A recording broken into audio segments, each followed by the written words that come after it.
माझा परिचय मॅडमने करून दिला। मी अशोक नारखेडे, नाशिकला राहतो आणि तुम्हाला भेटायला आलो आज, बरोबर आहे? मला मॅडमने सांगितलं, दोन्ही मॅडमने, की आमचे मुलं खूप शहाणे आहेत, खूप अभ्यास करतात मनापासून। तर मग मला नाशिकला कळलं आहे की तुम्ही खूप शहाणे आहे आणि म्हणून मी ठरवलं की तुम्हाला भेटायला यायचं।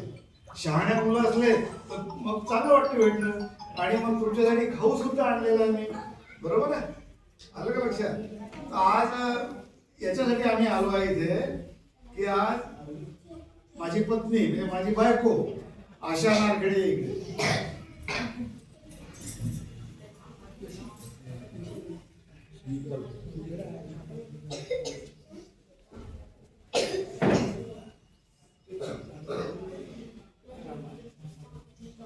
आशा नारखेडे हिचा आता 18 तारखेला वाढदिवस आहे, बरोबर आहे? आपण वाढदिवस कसा साजरा करतो, केक आणतो, असं करतो की नाही?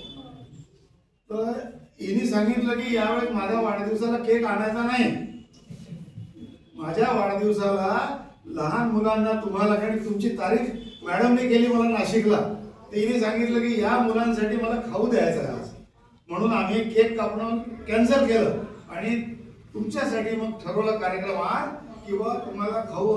आता हे याच्यानंतर आपण नाश्ता करणार सर्व लोक। तुम्ही खूप शहाणे आहे, आता तुम्ही लहान असल्यामुळे तुम्हाला आता कितपत समजेल हे आहे, पण किती दिवसापासून तुम्ही इथे येत आहे?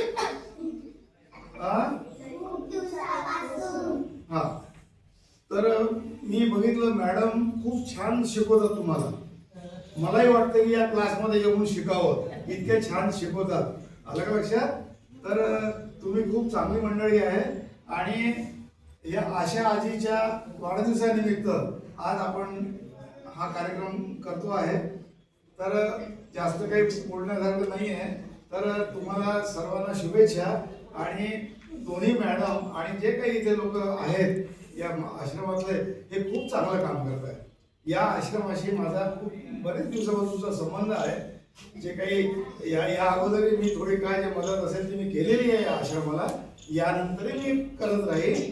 आणि याच्यानंतर मी मला सांगतो, मी जेव्हा जेव्हा मलकापूरला येईल तेव्हा तेव्हा तुमच्या भेटीला मी येईल, बरोबर आहे? तर आता आपण याच्यानंतर आपण तुम्हाला खाऊ देण्यात येईल मॅडम तर्फे, हा, आणि त्या आनंदाने घ्या।